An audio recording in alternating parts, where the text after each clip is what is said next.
Estamos con Agustina Pérez Comenale. Obviamente estaremos hablando de este tema porque se generó una gran polémica cuando se comunicó por parte del Instituto Nacional de Estadística que se iba a pedir la cédula de identidad al momento de recabar la información del Censo Nacional. Gracias por acompañarnos, Agustina. Bueno, gracias a ustedes. Buenas tardes. Un placer. Bueno, vamos a hablar un poco de la polémica, porque en realidad esto no había pasado en ediciones anteriores del censo. Allí también hubo una explicación por parte del Instituto Nacional de Estadística dando a entender el por qué se estaba pidiendo el número de cédula, independientemente de que no es obligatorio. Exacto. Bueno, lo importante es primero, para el que está del otro lado, que conozca un poco de por qué realizan estos censos. Generalmente el censo se hace cada 10 años, en realidad el último se hizo en el 2011, y bueno, si hacemos los cálculos, la fecha era justamente en pandemia y por razones obvias no se pudo realizar en el momento que debía realizarse. Este censo, o sea, esta actividad que, como bien decías, realiza el Instituto Nacional de Estadísticas, es básicamente para relevar datos en todo lo que tiene que ver con el ámbito demográfico y socioeconómico. Esto por eso está dividido en 3 módulos. Tiene un módulo que es personas, otro que es hogares y otro que es vivienda.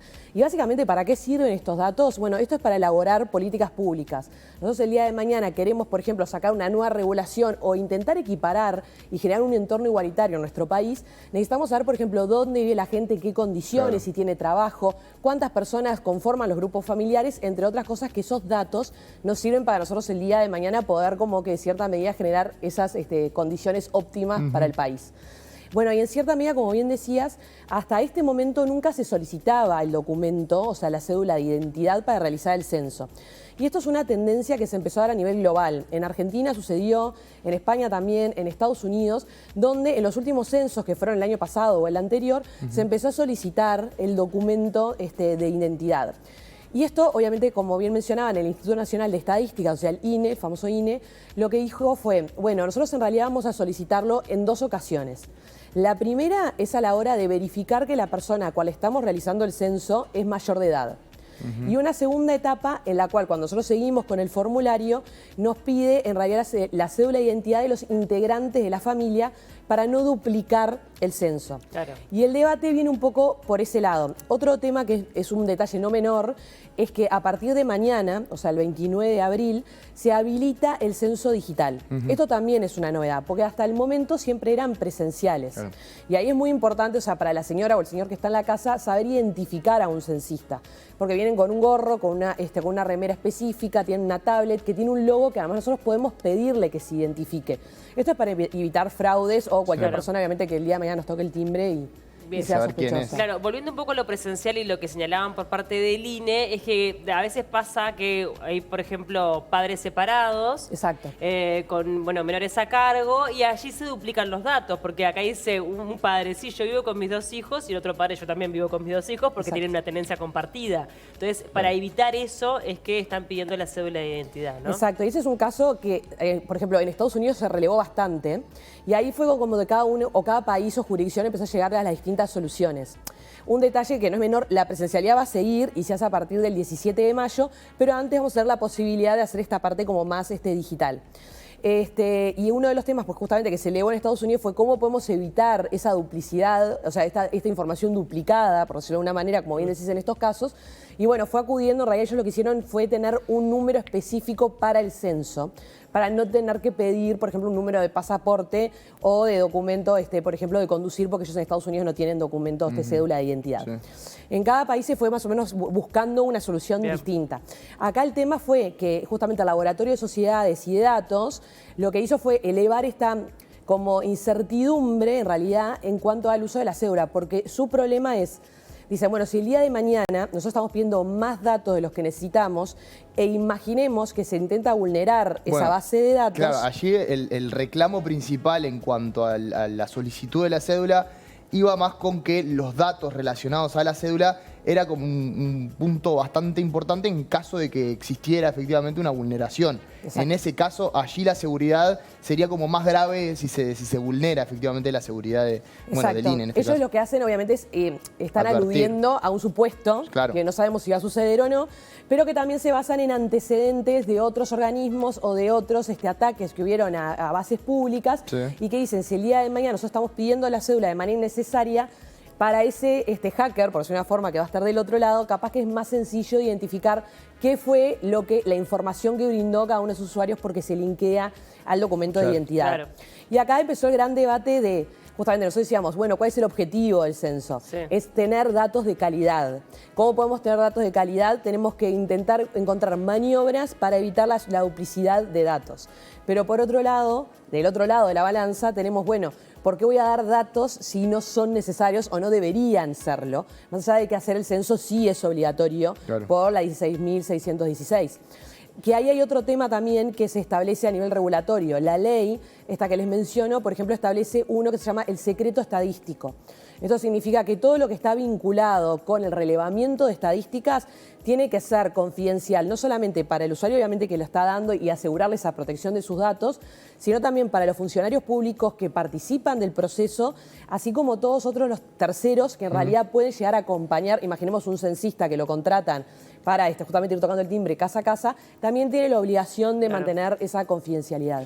A mí me resulta llamativo el tema bueno, obviamente que está muy bien el hecho de ser precavidos cuando uno brinda datos, pero habitualmente brindamos datos constantemente en todo. A través de las redes sociales estamos todo el tiempo dando datos mucho más específicos. Sí. Datos, que tienen nuestra ubicación. O sea, el Ministerio del Interior utiliza las redes sociales porque si una persona abre cualquier red social, IP, ¿ves? claro, Sí, saben exactamente en qué lugar geográfico está. Sí, más allá de que te das una cuenta falsa, por ejemplo. A lo que voy es que en realidad los datos, sí, ya los damos. Ya los damos. ¿Quién no está expuesto hoy? Son pocas las personas que no utilizan redes Sí, sociales, yo creo que esto es más un movimiento, por ejemplo, de cuestionar. Obviamente el Estado es hoy el mayor, como por decir, el controlador de datos, pero por una cuestión lógica, porque obviamente tiene todos los registros públicos y es lo que sucede en todos los países. Yo creo que acá es un tema también cuestionar el por qué estos datos sí no, y en cierta medida empujar un poco a, bueno, ¿por qué no auditan un poco más cómo se hacen estos procedimientos? Y ahí, por ejemplo, la URSDP, que es la Unidad Reguladora de Protección de Datos Personales, en cierta medida lo que hizo fue mencionar un decreto donde ya dice el solicitar la cédula de identidad no es una vulnerabilidad tan grande como sí solicitar otro tipo de datos. Y el Instituto Nacional de Estadística lo que hizo fue decir, bueno, nosotros en realidad esos datos de cédula de identidad lo vamos a usar muy para fines específicos. Esto significa para evitar la duplicidad, para asegurarnos que sos mayor de edad, entre otras cosas. Y eso está previsto a nivel regulatorio también, que es lo que se llama minimizar datos, o sea, minimizar la utilización de esos datos. Y yo creo que por el lado de lo que viene a ser, por ejemplo, más la parte de hackeos, o justamente esta preocupación en realidad que eleva este gran debate, es un tema, como le decía, que ya sucedió en otros organismos, pero que también capaz que es hora de que el Estado se cuestione un poco el tema de si no convendría, por ejemplo, tener una regulación vinculada a lo que es la ciberseguridad. Bueno, ahí hay otro tema, claro. Es otro punto, ¿no? Porque si uno garantiza la seguridad y la protección de los datos, no existiría tanto problema en continuar pedir más datos y que sean más específicos, de mayor calidad, porque en ese caso se garantiza la seguridad. Al no estar garantizada la seguridad, ¿hasta dónde voy con la pregunta, con los datos que yo quiero? Claro, además pensemos, como bien decían, hoy nosotros ya confiamos mucha información al Estado, y la idea es que si nosotros vamos por el camino, transitamos el camino de la digitalización, el día de mañana no sería una locura, por ejemplo, pensar en un voto digital. Y es que hoy por hoy, para muchos trámites tenés que tener el usuario digital. Sí, exacto. O sea, de verdad que es una tranca si no tenés este usuario a nivel gubernamental, donde, bueno, vos, por ser uruguayo, tenés un usuario, ¿no? Claro, es que la digitalización va un poco de la mano con el tema de la eficiencia, ¿no? La eficiencia en los trámites, la rapidez y también relevar esos datos. Sí, bueno, la contracara, por decir una manera, esto implica que va a tener que haber mayor movilidad en cuanto a tema de ciberseguridad. La INE justamente mencionó el tema de que ellos habían, en cierta medida, implementado unas prácticas con hacker éticos, que esto significa que ellos lo que hacen es intentar vulnerar el sistema y avisan donde hay, por ejemplo, ventanas o entradas para poder hackearlo. Y esto es una práctica que tiene que ser constante, por decir una forma, a nivel público. ¿Y qué puede pasar? Porque uno, sobre todo para la gente que está del otro lado, que de repente no entiende tanto estos temas tecnológicos, ¿qué puede pasar si se vulneran los datos? ¿Qué poder puede llegar a tener un hacker desde una computadora? Esto es muy relativo y en realidad como que van a escuchar mucha terminología generalmente en inglés, que alude a distintos tipos de ataque, por decirlo de una manera. Hoy por hoy, cuando la gente habla de malware, significa que vos tenés un software dentro de la computadora que lo que hace es empezar a, de una manera no voluntaria, o sea, no dependiendo de lo que nosotros queramos, a modificar determinados archivos en nuestra computadora.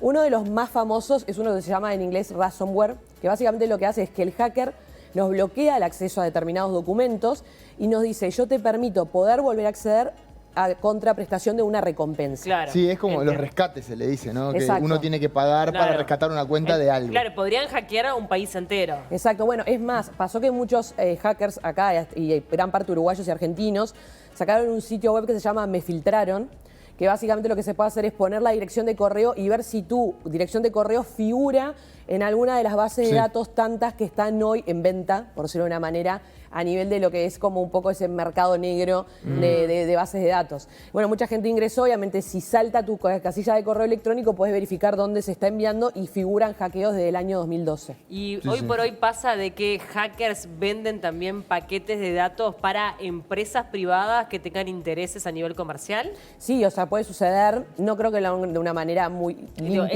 ilegal, visible. claro. Blanco. Exacto, porque sí, es una práctica, como bien decís, ilegal. Sí, sí. Y yo creo que a nivel, por ejemplo, gobierno siempre se intentó mitigar eso, pero bueno, existe, es una práctica real, existe en el mundo. Y bueno, es un poco también lo que se intenta evitar esto de que se vendan datos. Y también a veces tenés el hacker que, bueno, que tiene otro tipo de política y a veces lo que hace es avisar. Por ejemplo, bueno, se hackeó esta base de datos, les estoy avisando para que mejoren sus políticas de ciberseguridad, porque, bueno, están un poco flojas. Con respecto a la encuesta, es una de las maneras de recabar información en cuanto a cantidad y un poco el pedido de información o de mayor información tiene que ver con el apuntar a mayor calidad de información. Pero, ¿qué tanta calidad tiene hoy un censo? Teniendo en cuenta de que se han dado en otros censos que iba el censista y le decía, bueno, ¿cuántas televisiones tenés? Tengo 3. Y el censista veía que había 4 y el censista igualmente tenía que escribir 3 porque era lo declarado. ¿Qué tanta información válida, de calidad, tiene hoy un censo y qué pasa con esas cuestiones que obviamente son conocidas?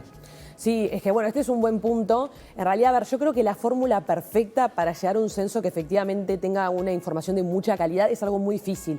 Porque como bien decís, más allá de todas las maniobras o estrategias que ellos apliquen para intentar relevar datos, también va a depender mucho de, bueno, de las declaraciones de cada uno, de los uruguayos, por decirlo de una manera, o extranjeros, porque también se incluyeron dentro del censo. Yo creo que ahí va a depender mucho de las declaraciones y lamentablemente hay que ir a lo declarado, más allá que a la vista o sea perceptible otra cosa. Claro. Sí, hoy por hoy sí. Esto lo que hace es como ser una meta más, al menos para ver de justamente no duplicar resultados y intentar tampoco no hacer como un doble esfuerzo, ¿no? En cierta medida, porque ya si vamos que ya se hizo el censo, no tiene sentido, entonces vayamos a otro lugar y bueno, sigamos con la búsqueda. Es información de última cercana a la realidad, ¿no? Lo más cercana posible. Creo que es un paso más a ir un poco más cercano. Ahora también es interesante esto del censo digital que se habilitó este año, que lo decías, que comienza a partir del 29 de abril y que además, digo, si uno tiene acceso a una computadora y más o menos se maneja, lo hace una persona por todo el núcleo familiar y te evitas, bueno, recibir a una persona que no conoces en tu casa, dedicarle capaz que media hora, una hora, que es lo que te demoran en censar y demás, ¿no? Sí, eso es importante lo que estás diciendo porque el censo digital lo que trae es la posibilidad de nosotros poder hacerlo con anterioridad, o sea, a partir de mañana, de las 9 de la noche creo que se empieza a habilitar. Pero el tema es que a nosotros ahí nos va, después de que hacemos todo el proceso y llenamos el formulario, nos va a dar un código QR y que también además nos lo va a enviar o a nuestro correo electrónico o celular, dependiendo de la opción que elijamos. Ese QR que a nosotros nos van a enviar, cuando el día de mañana nos vengan a tocar el timbre, por ejemplo, un censista para hacer el censo, tenemos que mostrarle que ya lo hicimos digitalmente. Claro. O sea, eso es como un aval en cierta medida para que pudiera seguir realizando su trabajo. Pero uno de los temas también que hay que tener en cuenta es de que, bueno, también hay incentivos, ¿no? Ahora salieron como unos concursos en cuanto a facturas de UTE y un montón de otras cosas más para justamente incentivar que la gente lo haga digital. Pero, bueno, puede suceder que de todas maneras toquen el timbre de su casa, más allá de que haya hayan ingresado toda la información a partir de la web. Claro, pero en ese caso igual le acercás el código QR y ya está, es un segundo, Exacto. se verifica y, Claro, y bueno, claro. y es una manera también de agilizar un poco el trámite, ¿no? Sí, sobre todo además que hay muchas personas que no les gusta que entre el censista a la casa o Exacto. que prefiere no tener ese intercambio, muestra el QR y se soluciona el tema. Me quedé con respecto al concepto de seguridad. Sí. ¿Y qué tanta seguridad tienen hoy los diferentes gobiernos a nivel general con respecto a los datos y en particular nuestro país? ¿Cómo está Uruguay en ese sentido en relación con el resto? Bueno, un poco lo que le decías, a nivel regulación, en realidad hoy por hoy falta una regulación estricta en lo que es ciberseguridad. Se planteó en su momento, se discutió, se pensó en distintos proyectos de ley y es algo en lo que no se ha avanzado aún. Pero que es un tema no menor, porque es lo que decimos, si nosotros apuntamos a la digitalización, tenemos que apuntar también a la protección en ese Claro. ámbito digital. Y esto es algo que, por ejemplo, por decirte algo, en otras regiones ya se reguló, por ejemplo en Europa está el reglamento de la ciberresiliencia, le dicen, porque además Sí. es un apoyo entre países para asegurar esta seguridad digital. Pero hoy por hoy, bueno, nosotros tenemos a GESIC, por ejemplo, que se dedica bastante a temas de ciberseguridad, e intenta avalar y apoyar a los organismos, pero también va a depender mucho de eso y además también de la unidad reguladora, obviamente, de datos personales, que tiene que ir y en cierta medida, hoy por hoy lo que sucede mucho es que cuando se vulnera una base de datos, ya sea a nivel público o privado, se tiene que informar a los usuarios, pero además se tiene que hacer pública esa vulneración. Se tiene que decir, a veces van a ver que hay avisos de, por ejemplo, una empresa privada, bueno, nos entraron y nos hackearon tal base de datos. Sí. Pasó mucho acá con hoteles en Uruguay. Sí. Bueno, eso se tiene que informar, pero también yo creo que el día de mañana van a haber estándares más altos cuando se empiecen a aplicar sanciones. Que hoy por hoy Bien, no no ha se aplica. pasado, o sea, no hay antecedentes de sanciones. Si el día de mañana se empiezan a sancionar, creo que en cierta medida seguramente va a haber una Claro. inversión mayor de Vendría a ciberseguridad. ser una sanción a la empresa vulnerada. Exacto. Claro. Es decir, me vulneran, yo soy empresario, me vulneran, me roban datos y bueno, encima no. Pero además de eso, Sí, me sancionan porque... me sancionan. Sí, porque Claro. no hice los controles necesarios, no, bueno, no sé, no Claro, contraté las al personal auditorías o tuve la inversión suficiente para asegurar mis datos, Claro. ¿no? Exacto, porque en cierta medida, más allá de que esté la regla, por decir una forma, si la Sí, sí, sanción se no se entiende. aplica, no tiene esa parte coercitiva. Sí, pasa y lo lo mismo incentiva un poco. cuando se habla, por ejemplo, de ética, de la ética pública con respecto a la JUTEP, cuando no hay una sanción que aplique, bueno, se deja un poco de lado las Sí. cuestiones de la ética Somos y no hijos del se le da rigor. tanta importancia. Siempre Claro, y yo creo que hoy exacto. nosotros vivimos mucho como en ese mundo digital. Sí, sí. Y cada vez más. Entonces, en cierta medida, capaz que es hora sí de empezar a plantear todas estas cuestiones que seguramente incentiven a que el día de mañana haya mayores prácticas y controles.